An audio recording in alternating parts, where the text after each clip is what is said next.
Boa noite. Que a graça de Deus esteja alcançando cada coração aqui presente, que nós possamos, debaixo dessa graça maravilhosa, ser edificado agora pela palavra de Deus. Já louvamos, já entoamos hinos que engrandecem o nosso Deus entre nós, e agora o nosso coração está pronto para ouvir a palavra de Deus. Hoje nós vamos iniciar uma nova série. E a série ela se chama Igreja, Essência e Forma. Durante as próximas semanas nós vamos estar analisando a estrutura básica de uma igreja. O que um grupo de pessoas necessita para ser uma igreja. O que caracteriza os membros dessa igreja? Quais são os propósitos pelo qual essa igreja existe? Então, começando hoje, nas próximas semanas, nós vamos estar falando sobre a igreja, a essência da igreja, o que faz de um grupo de pessoas ser uma igreja e também a forma. Será que uma coisa interfere na outra? Será que é possível ter uma sem a outra? Eu creio que durante as próximas semanas nós vamos responder essas e outras questões. Mas hoje nós vamos começar falando sobre o texto onde, pela primeira vez, a palavra igreja é citada no Novo Testamento. Nós vamos abrir em Mateus, capítulo 16, e nós vamos do 13 ao 28. Mateus 16, de 13 até o 28.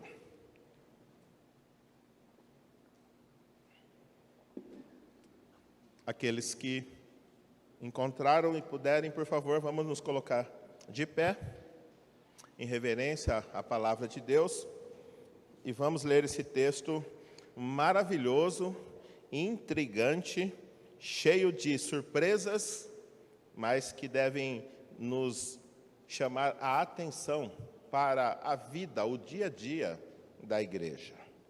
Todos acharam? Mateus 16, a partir do verso 13 até o 28, os versos dizem assim: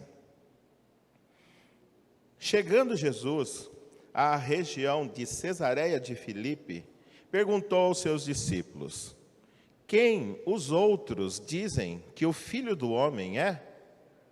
Eles responderam: Alguns dizem que é João Batista, outros Elias, e ainda outros Jeremias ou um dos profetas. E vocês? Perguntou ele.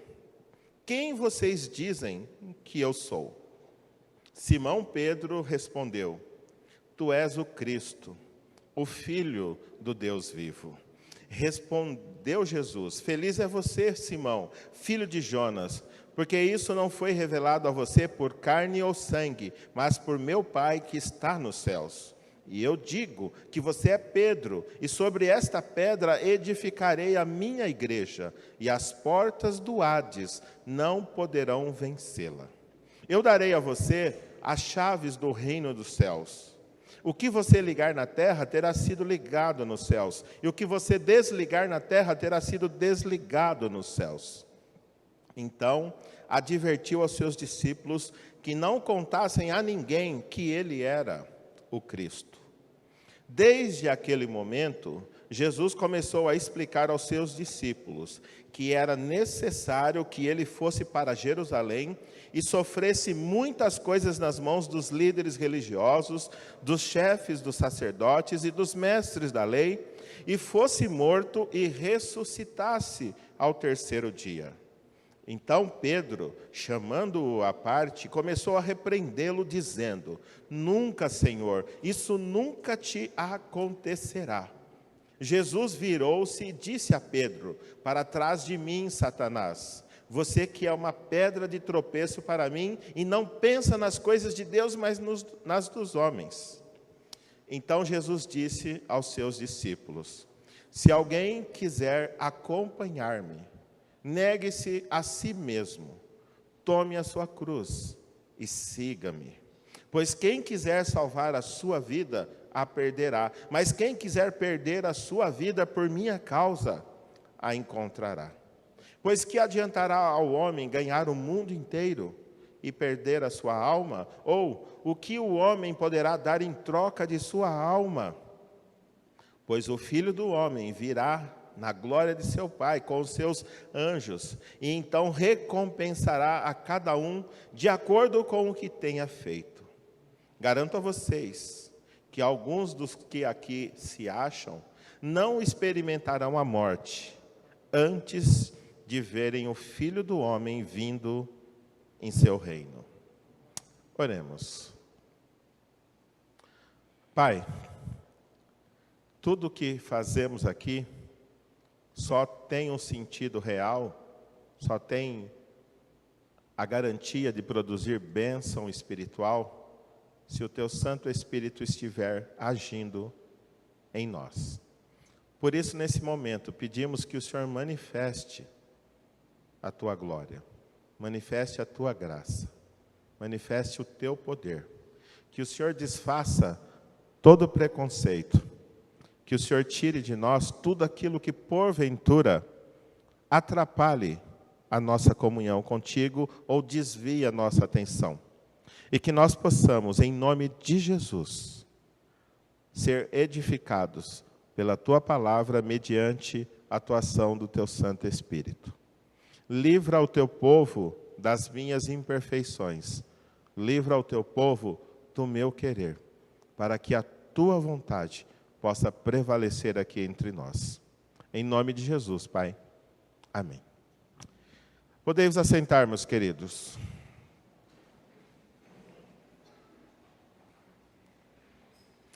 É um texto muito interessante, com várias cenas que elas vão mudando o clima da conversa e dos acontecimentos, e acontecem coisas extraordinárias que nós talvez duvidaríamos se contássemos que algo assim esteja acontecendo na igreja do Senhor Jesus. Mas como é o próprio Mateus que andou com Jesus e é a palavra de Deus inspirada, nós temos que crer que as coisas aconteceram dessa forma, e pode ser um alerta para mim e para você, de que eu e você podemos passar pelas mesmas situações que aqui estão sendo descritas. Primeiro, o texto diz assim, que Jesus, chegando à região de Cesareia de Filipe, ele perguntou aos seus discípulos: quem os outros? E parece que ele está fazendo uma diferenciação entre aqueles que são deles, aqueles que pertencem ao povo dele, e aquele que não pertence ao seu povo. Então, aquele que não pertence ao seu povo, ele está chamando de os outros. E quando a gente olha aqui para o verso 13, quem os outros dizem que o Filho do Homem é? É interessante que é possível qualquer pessoa dar um parecer a respeito de Jesus. Nós moramos num país cristianizado, ou seja, todo mundo diz que é cristão. Independente aonde você anda, as pessoas afirmam ser cristãs, que creem em Deus, que creem em Jesus e que Jesus é o Salvador delas. Se você for na penitenciária, numa ala onde tem os mais perigosos, e você perguntar ali quem acredita em Deus, todos, acho que a maioria vai falar que acredita em Deus. Muitos lá até que sabem cantar hinos, porque alguns cresceram na escola bíblica dominical. Muitos sabem até mesmo contar as histórias que as páginas das Escrituras relatam. Mas a questão é, ter um parecer a respeito de Jesus e saber de fato quem é Jesus, são duas coisas totalmente diferentes. E ele pergunta, quem os outros dizem? E olha o verso 14. Eles responderam, alguns dizem que é João Batista. Nada a ver. João Batista é aquele que viria para preparar o caminho do Senhor. E aí ele diz, outros dizem que é Elias, que foi arrebatado e que agora tinha voltado. E outros ainda dizem que Jeremias ou um dos profetas. A questão é, todos podem ter uma opinião a respeito do Senhor Jesus. A grande dificuldade é de onde vem esse conhecimento e esse conceito que você desenvolveu a respeito do Senhor Jesus. Foi ouvindo algumas histórias? Foi porque você participou de alguns grupos chamados cristãos? Ou porque Deus agiu, operou na sua mente, abriu os olhos do seu coração, lhe deu vida espiritual para que você pudesse compreender quem é Jesus? O conhecimento que você tem a respeito de Jesus, ele é apenas intelectual? Ou é um conhecimento que entrou na sua mente mediante a palavra de Deus e o Espírito Santo agiu a fim de abrir o seu coração e revelar para você que Jesus é o Cristo, é o Salvador do mundo? O verso 15, agora Jesus começa a fazer a diferenciação. Os outros têm um vago conceito a respeito de quem é Jesus. Mas o povo de Deus, o povo de Jesus, a igreja de Jesus, deve saber quem é Jesus. Veja o verso 15. E aí ele está com os seus discípulos e ele pergunta: e vocês? Perguntou ele: quem vocês dizem que eu sou? O verso 16, como sempre, aquela pessoa cheia de ímpeto, que tudo que Jesus pergunta, ele é o primeiro, e ele diz assim: tu és o Cristo, o Filho do Deus vivo. E eu costumo chamar esse apóstolo de Pedrão. Pedrão, ele era impetuoso. Sempre ele era o primeiro a responder, sempre ele era o primeiro a dar a cara a tapa, sempre ele estava ali disposto a fazer algo para estar com o seu mestre. E imediatamente, quando Jesus perguntou: e vocês? Quem vocês dizem que eu sou? Pedrão, então aqui diz, Simão Pedro respondeu: tu és o Cristo, o Filho do Deus vivo. E essa palavra Cristo, ela é muito significativa nesse texto, porque Cristo, eu não sei se vocês sabem, mas Cristo é uma palavra grega que significa, em português, ungido. E em hebraico significa o quê? Também, aliás, significa ungido, mas qual é a palavra hebraica para Cristo? Messias. Então, Messias, Cristo e ungido é o mesmo sentido. E o Messias era aquela promessa que a nação de Israel estava esperando há séculos. O Messias, o ungido, aquele que foi autorizado por Deus para fazer a obra de redenção da nação de Israel, e não só de Israel, mas de todos aqueles que crerem nele. Então, quando Pedro respondeu, ele falou: tu és o Cristo, ou seja, aquilo que o Senhor Jesus veio fazer. Qual era a função dele? Ele era o ungido, aquele que verdadeiramente tinha autoridade para tirar o pecado do mundo e formar um povo especialmente dele, dedicado à prática de boas obras, como diz Tito. Tu és o Cristo, o Filho do Deus vivo. A maioria das nações, e principalmente naquela época, no meio grego, o panteão de deuses gregos, deuses mortos, deuses que não podem salvar, deuses que não podem auxiliar a ninguém.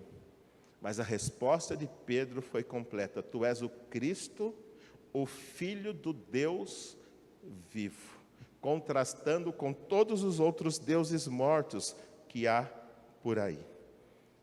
Mas o mais interessante é o verso 17, quando Jesus fala assim: respondeu Jesus: feliz é você, Simão, filho de Jonas.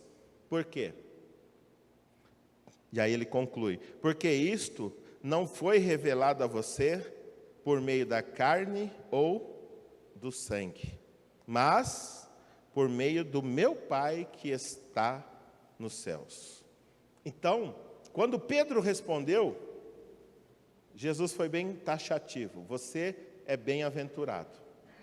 Esse conhecimento que você adquiriu a meu respeito, Jesus está falando para Pedro, não foi a carne, não foi a sua capacidade intelectual, não foi alguém que te ensinou. Você não aprendeu nas páginas de um gibi, você não aprendeu na Veja, você não aprendeu sentado numa escola. Mas foi o meu Pai que está nos céus quem revelou a você. Por isso, o primeiro ponto que eu gostaria de tratar com vocês nesse texto é o seguinte: a igreja é a reunião de um povo que recebeu uma revelação especialmente vinda de Deus sobre a pessoa e obra do Senhor Jesus. Então, a igreja é formada por qualquer pessoa? Sim e não. Sim, porque nós temos brancos, negros, pobres, ricos, homens, mulheres, temos até ponte-pretanos aqui, pode acreditar. Nós somos formados por pessoas de todos os tipos, bonitos igual eu, não tão bonitos igual o vilão, mas somos um único corpo. A diferença é que nós temos que ter algo em comum. Todos aqueles que fazem parte do povo de Deus são pessoas que receberam uma revelação. Jesus se manifestou especificamente a essa pessoa. Jesus deu vida a essa pessoa, abriu os olhos dessa pessoa para que essa pessoa entendesse quem é Jesus. É possível fazer parte do hall de membros de uma igreja sem ter nada com Jesus, pensando que ele é João Batista, pensando que ele é Jeremias, pensando que ele é Elias ou algum dos profetas. É possível.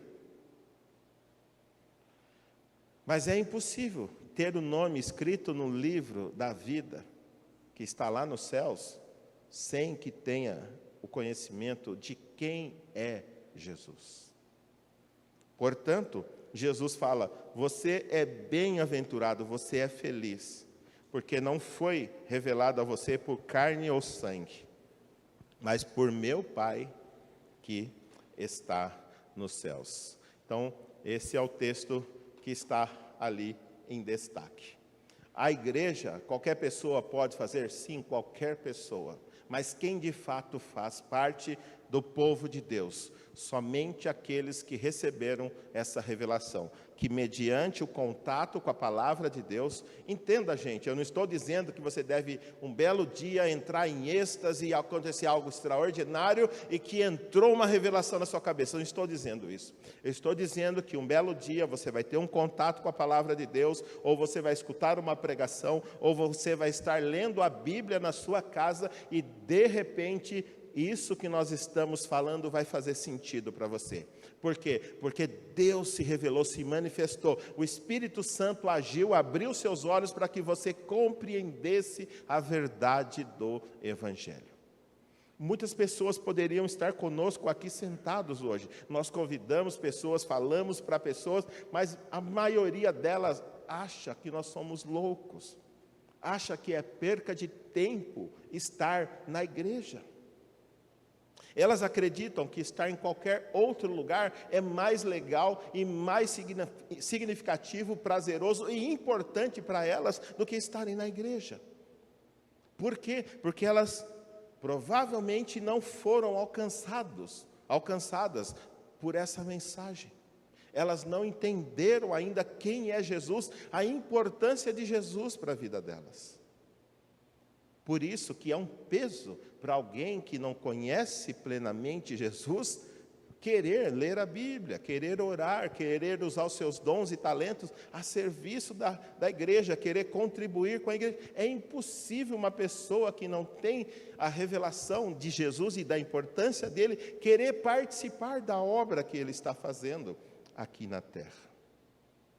Portanto, o primeiro aspecto de uma igreja ela é formada por pessoas que receberam uma mensagem específica de Deus, que esclareceu elas a respeito de quem é Jesus e o que ele veio fazer aqui na face da terra.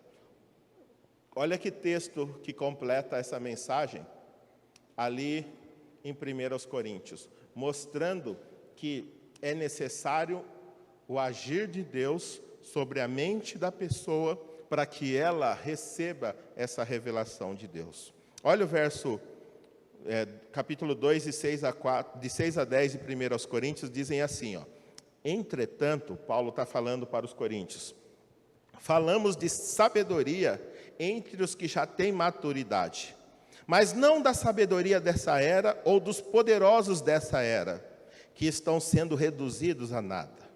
Ao contrário, falamos da sabedoria de Deus, do mistério que estava oculto, o qual Deus pré-ordenou antes do princípio das eras para a nossa glória. Nenhum dos poderosos dessa era o entendeu, pois se o tivessem entendido, não teriam crucificado o Senhor da glória.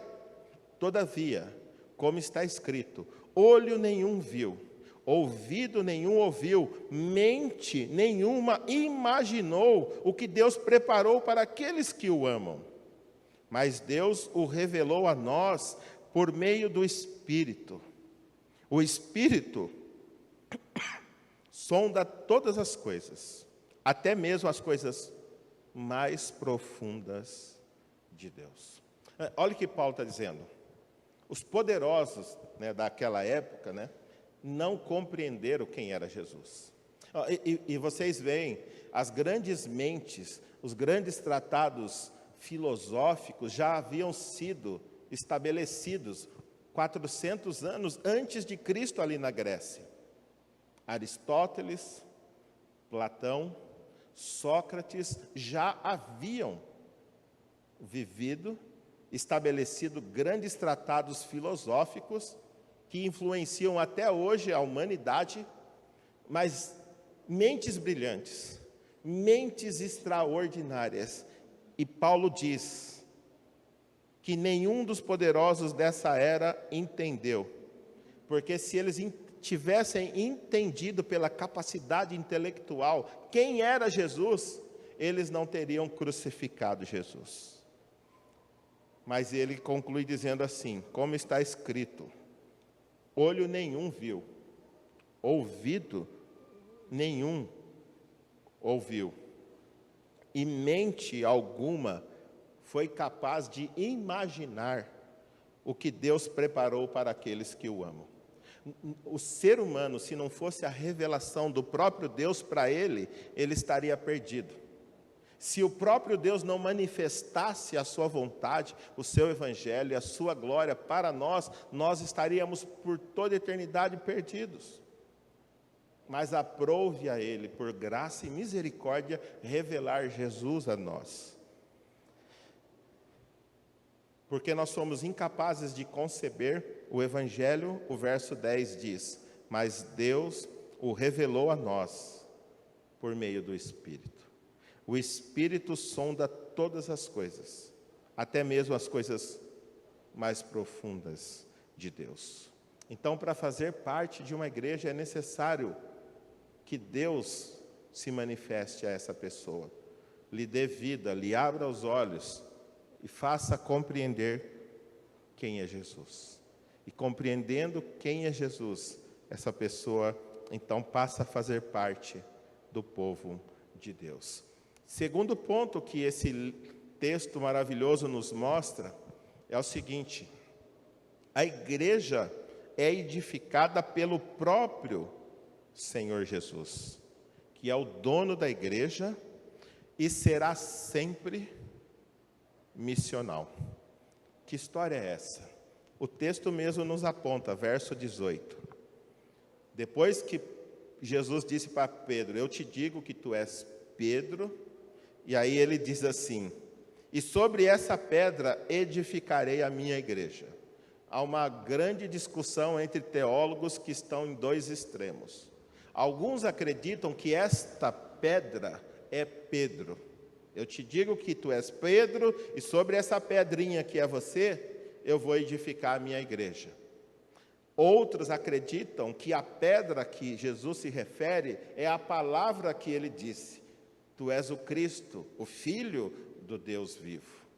Mas a grande questão é, não importa se a pedra é Pedro ou se a pedra é a palavra que Pedro disse. Por quê? Porque não é nem Pedro, nem nenhum outro homem que vai edificar a igreja. Quem é que edifica a igreja? O próprio Senhor diz: eu digo que você é Pedro, e sobre essa pedra edificarei a minha igreja. Então, a igreja pertence a Jesus. É Ele quem edifica, é Ele quem vai colocando os tijolos, e eu e você somos como pedras vivas que estão formando esse edifício espiritual que Deus está construindo em toda a terra.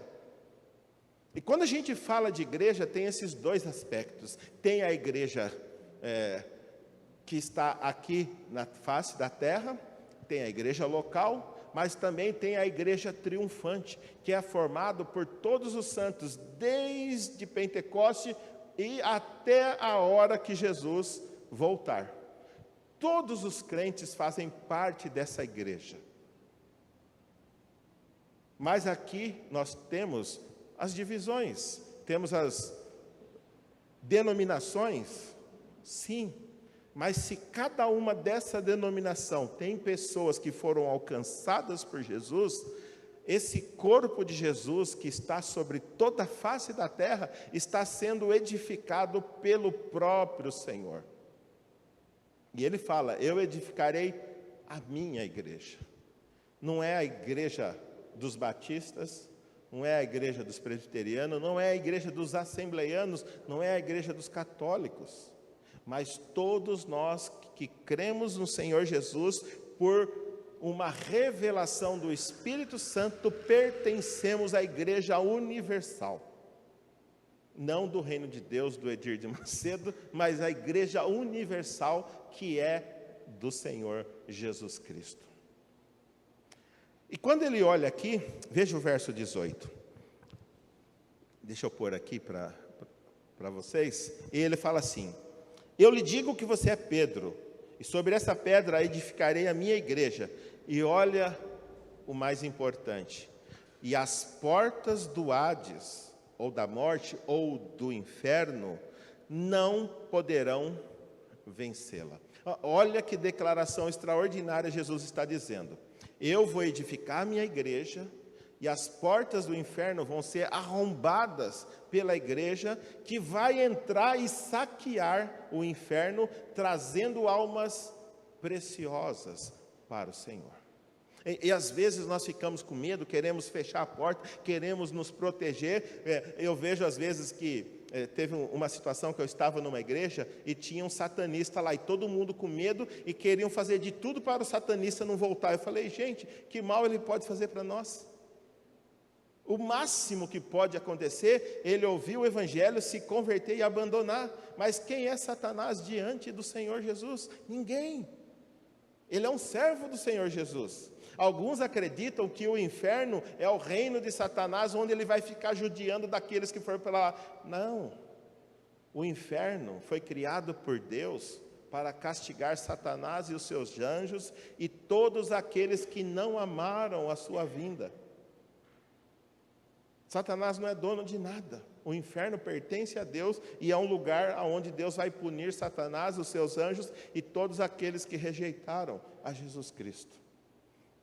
E o texto está dizendo: a igreja vai avançar, independente da época, independente das circunstâncias, independente do contexto. A igreja vai avançar e vai saquear pessoas, almas importantes para o reino de Deus. Portanto, nós não podemos ficar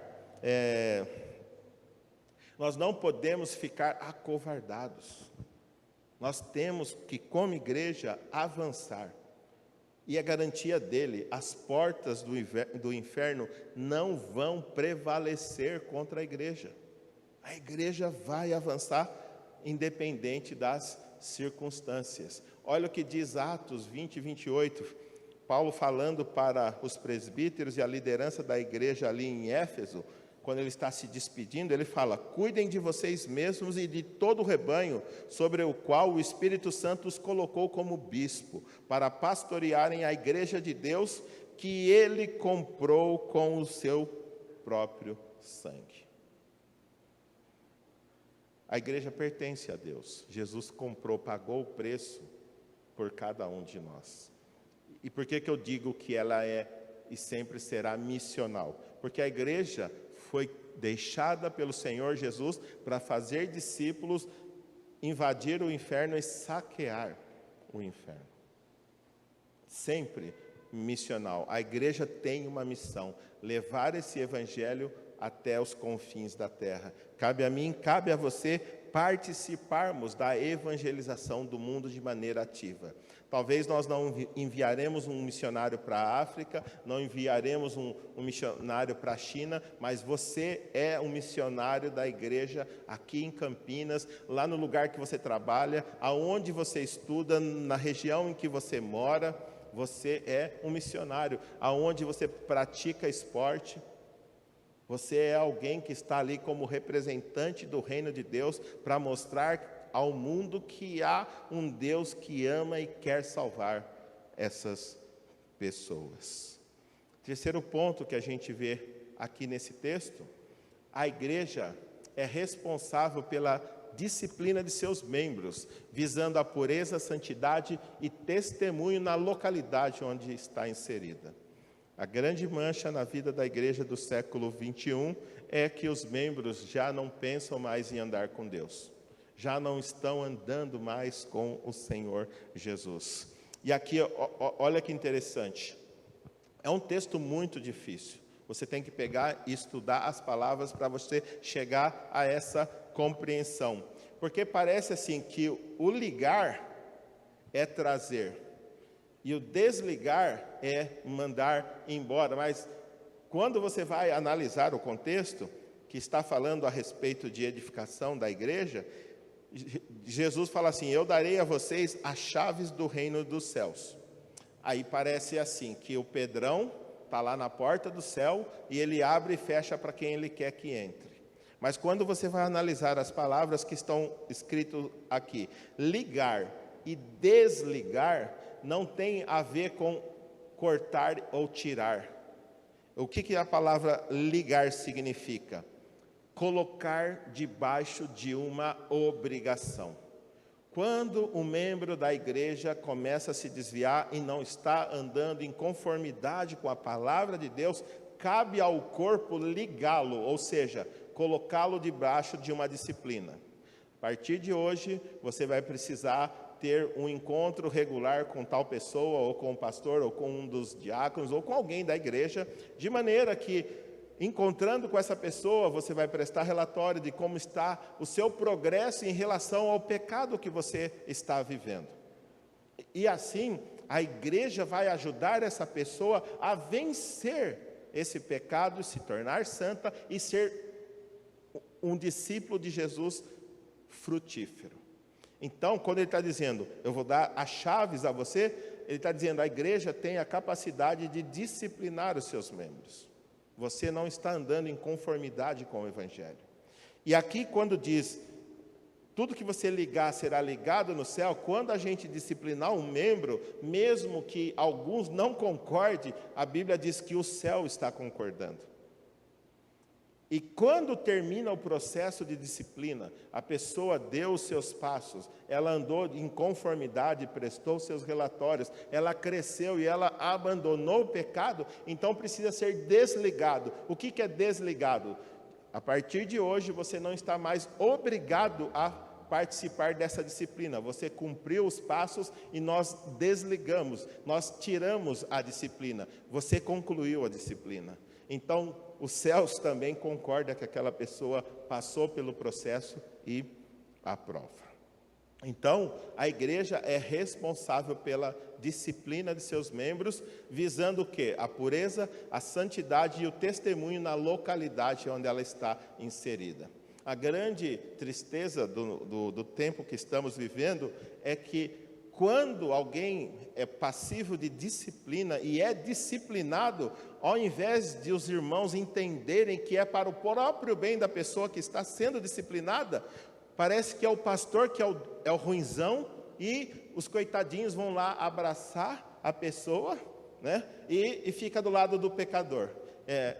Geralmente acontece isso. É a Rede Globo, né? O cara vai lá e mata, a Rede Globo vai lá e fica coitadinho. A polícia foi tão violenta que pegou o cara e baixou o pau nele.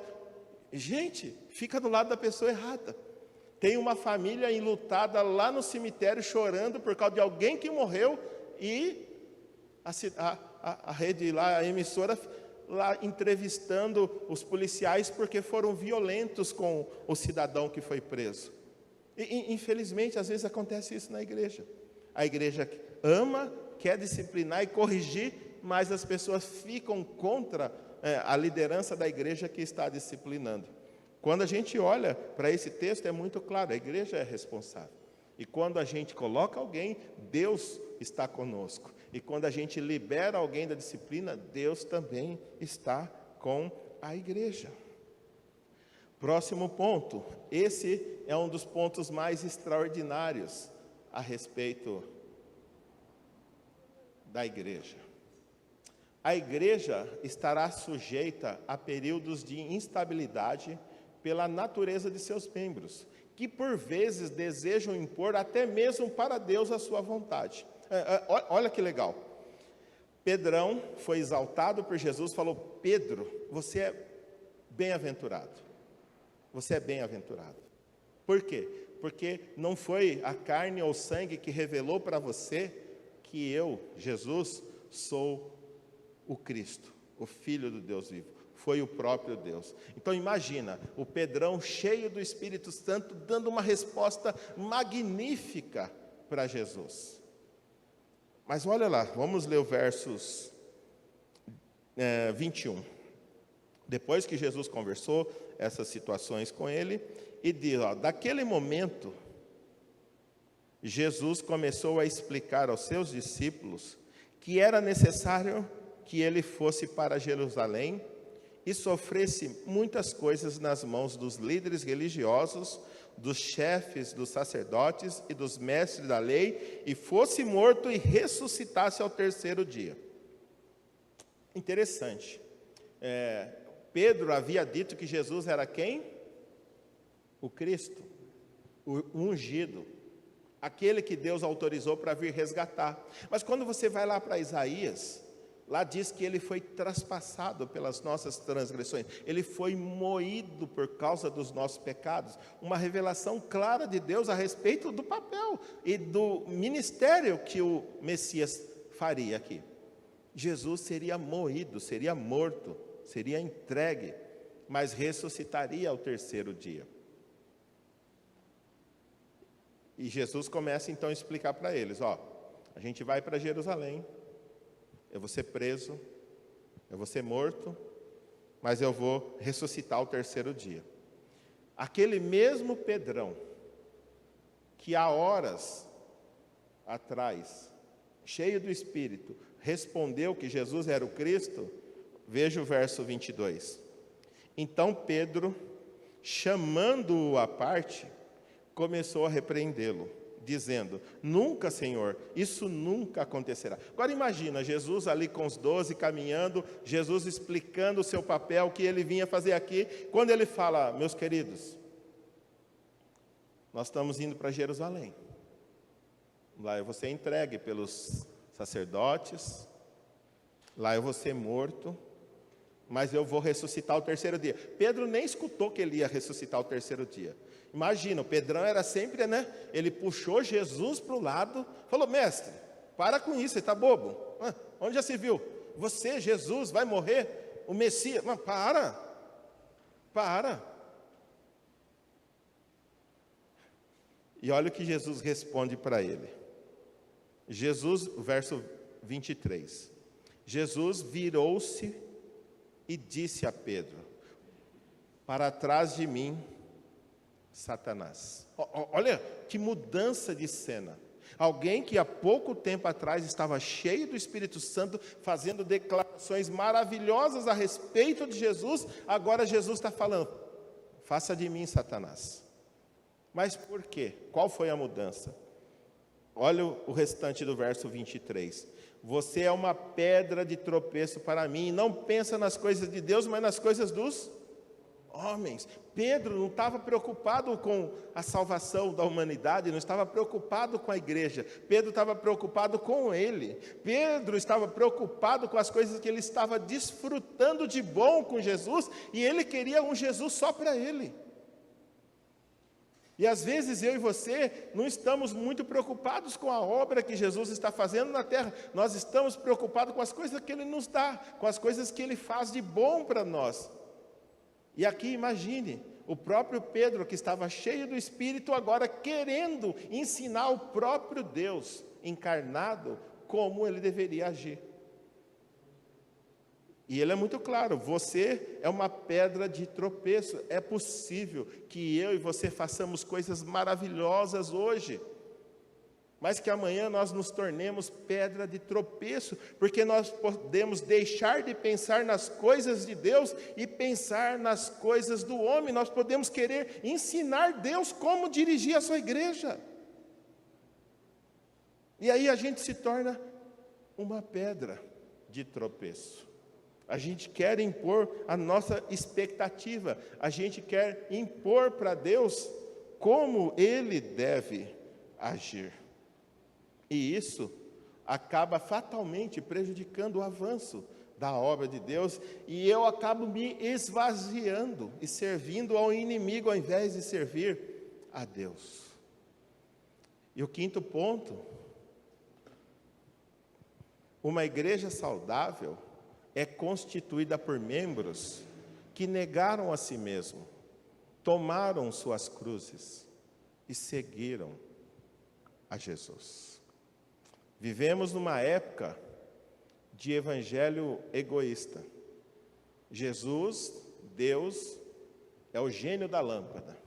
Quando eu preciso dele, eu esfrego a lâmpada e ele aparece para resolver o meu problema. Vivemos uma época de um evangelho sem cruz. As pessoas não querem passar dificuldades, não querem sofrer por causa do evangelho.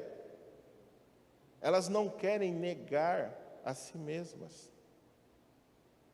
E muito menos seguir a Jesus. Pelo contrário, as pessoas vão e falam: Jesus, vem abençoar as coisas que eu estou fazendo.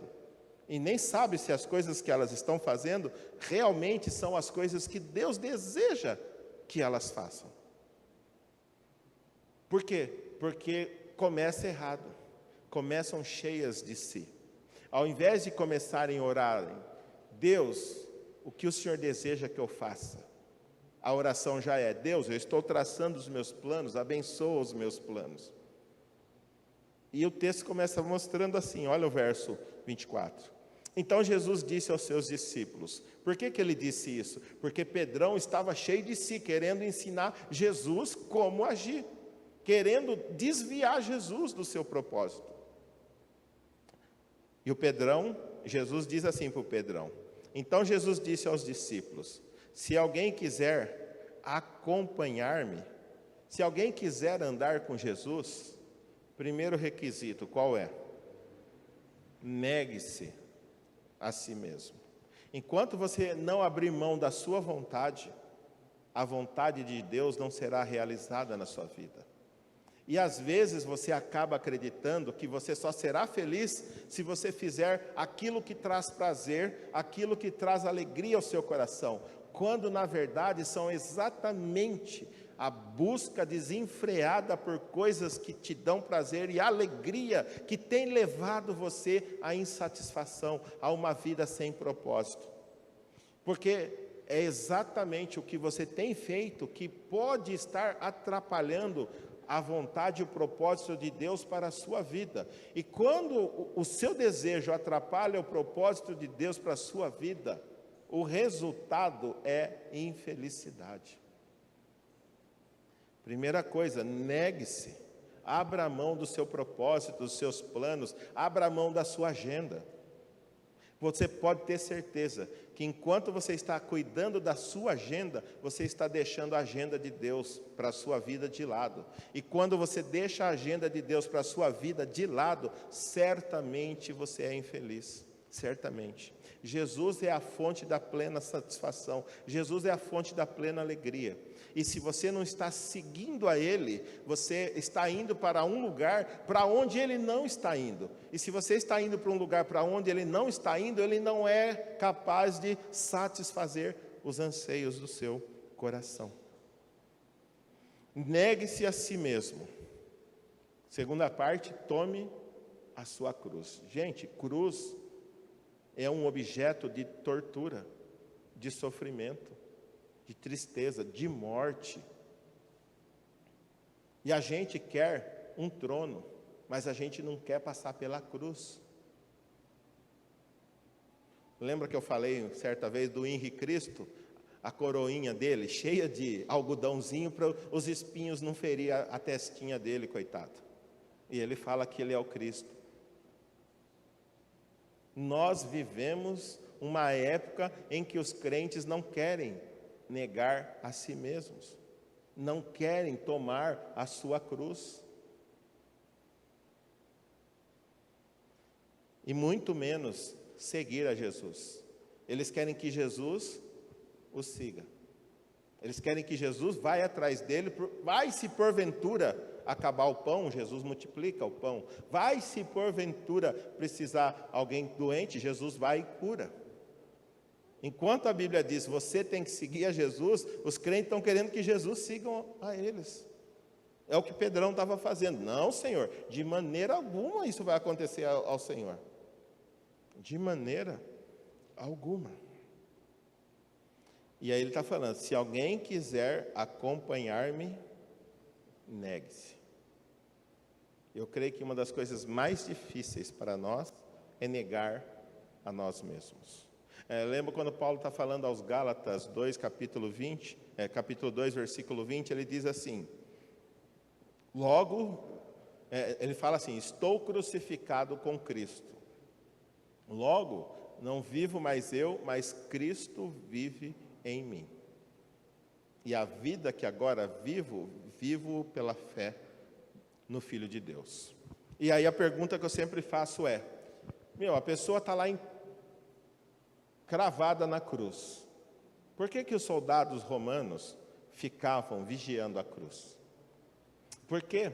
Porque independente de quem seja a pessoa, por pior que ela seja, por mais mau caráter, por mais malfeitora que ela seja, a mãe, o pai, os irmãos gostam dessa pessoa.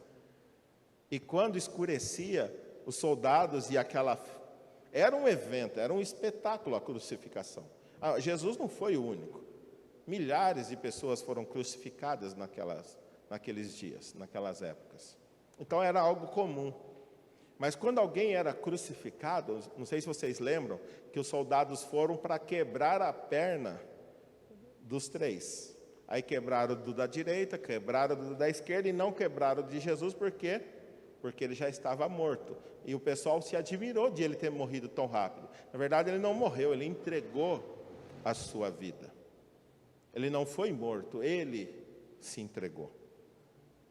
E a questão é, quando alguém estava crucificado, e antes desse costume de quebrar as pernas, por quê? Porque quando quebrava a perna, a pessoa estava assim, aí ela ficava tudo esticado, os músculos, não conseguia mais, com o passar do tempo, respirar e morria asfixiada, por não conseguir mais respirar. Então, antes desse costume que eles entenderam que era necessário quebrar a perna, para o corpo não ficar à noite exposto, porque quando escurecia todo mundo ia embora, os familiares tirava o cidadão da cruz, cuidava dele e ele voltava à vida. Voltava à vida normal. Mas se ele era um malfeitor, o que ele passava a fazer quando ele estava bem?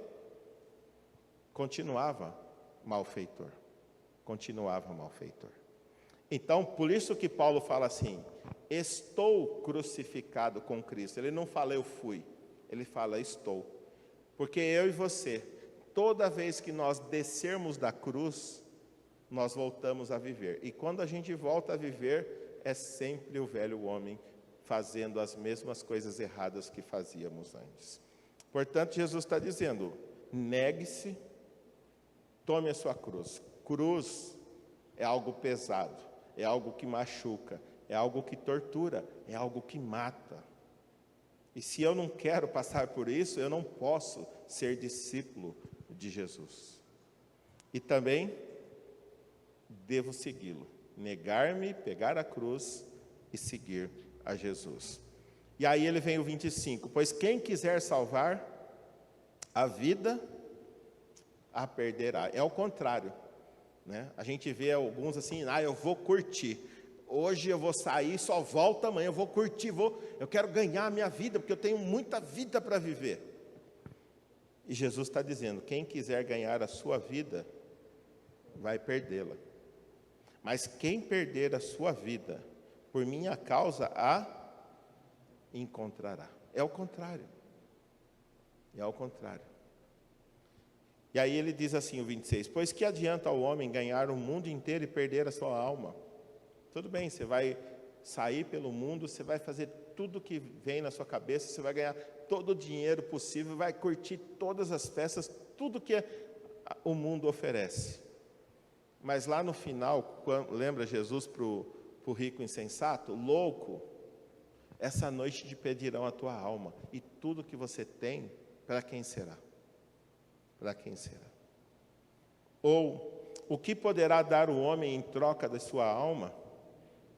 E o 27, pois o Filho do Homem virá na glória de seu Pai com os seus santos anjos, e então recompensará a cada um de acordo com o que tenha feito. O que eu tenho feito com a minha vida? O que você tem feito com a sua vida? Você tem procurado ganhar a sua vida, ou você tem perdido ela por causa do reino? Porque é isso que as pessoas que estão no mundo pensam, que aqui você está perdendo a sua vida. Você podia estar curtindo, você podia estar zoando aí fora. Porque você vai todo domingo na igreja, você está perdendo tempo. Mas eles não entendem que, na verdade, aqui nós estamos ganhando a vida do nosso Salvador, que é a vida plena que satisfaz o mais profundo da alma de qualquer ser humano. Portanto, ser membro de uma igreja de Jesus Cristo é um privilégio tão grande que apenas aqueles que receberam uma revelação especial a respeito de Jesus e sua obra estão habilitados. Muitos podem querer fazer parte. Não é um lugar gostoso? Todo mundo bonitinho, alguns nem tanto, mas todo mundo bonitinho, cheirosinho. Aí você chega, as pessoas te cumprimentam, te dão boa noite. Tem dias que acabam, a gente vai tomar lanchinho juntos. Olha que coisa gostosa. Então, alguns podem ser atraídos não por Jesus, mas pelo ambiente, pelas festas. Vocês percebem que eu não gosto muito de comer, né? Mas eu participo para não fazer desfeita para os cozinheiros. A igreja é um ambiente gostoso. Mas para ser um membro da igreja universal, da igreja que realmente pertence a Jesus, essa pessoa precisa receber uma revelação especial. Olha o que diz Romanos 10 a 17. Consequentemente, a fé vem por se ouvir a mensagem. E a mensagem é ouvida mediante a palavra de Deus. Se nós soubéssemos a preciosidade que é a palavra de Deus, e quão importante é a gente ter um contato diário com ela, certamente eu não precisaria todo domingo desafiar vocês a fazer jornada bíblica. Se nós entendêssemos que a fé, você quer ter fé durante as tribulações, leia a Bíblia. Mas não adianta quando você está com um problema correr para a Bíblia, não. Leia a Bíblia todo dia, porque quando a tribulação vier, você já estará preparado.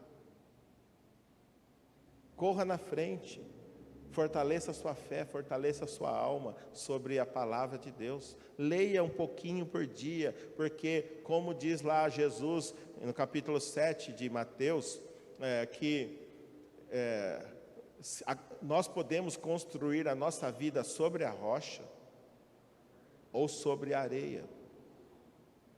A casa vai estar bonitinha, tanto sobre a rocha quanto aquela que foi construída sobre a areia. A dificuldade é quando vir a tempestade.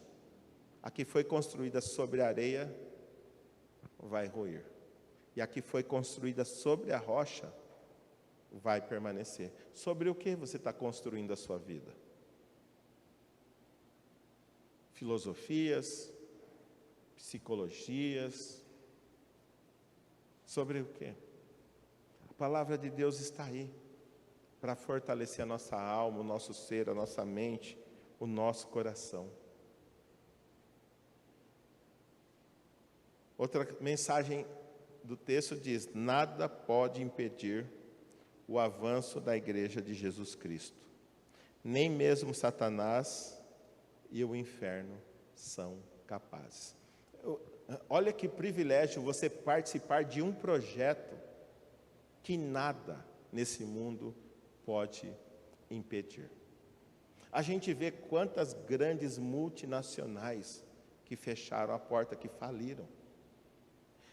Quando a gente começa a pensar o Império Romano, que poder tinha. Cadê o Império Romano? Quando a gente olha para as Escrituras e vê o Egito, como Deus zombou do Egito. E hoje você está sendo convidado para participar da igreja que nada, nem Satanás, nem o inferno pode brecar. Você está convidado a participar desse grande projeto que Deus está fazendo por toda a terra. Terceiro, não existe evangelho sem cruz, sem renúncia, sem seguir a Jesus. Se estamos seguindo algo que não seja o que Jesus ensinou, estamos enganando-nos a nós mesmos. Negue a si mesmo, tome a sua cruz e siga a Jesus. Siga Jesus. Vai ser o melhor que você pode fazer da sua vida. Vai ser a maior aventura que você pode desfrutar aqui na face da terra. As demais coisas ficarão aqui, mas pertencer à igreja nos darão frutos para a eternidade. O texto, Jesus fala no 27, o Filho do Homem virá na glória de seu Pai, com os seus anjos, e então recompensará a cada um conforme o que tenha feito, de acordo com o que tenha feito. Qual é a recompensa que você espera no dia do encontro seu com o Senhor Jesus? A sua recompensa depende daquilo que você fizer hoje, amanhã, depois de amanhã, até a volta dele. De acordo com o que você fizer, será a recompensa. E uma coisa maravilhosa, ele permite que você não queira e não faça aquilo que ele quer, ele permite.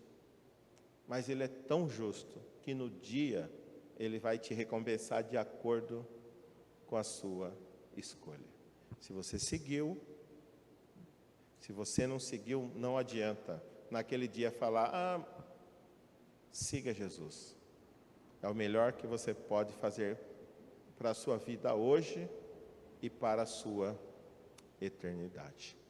Que Deus abençoe a sua vida, a sua mente, o seu coração, que Ele revele essa mensagem e manifeste a sua glória a você, para que você realmente possa compreender quem Ele é e quão bom Ele é.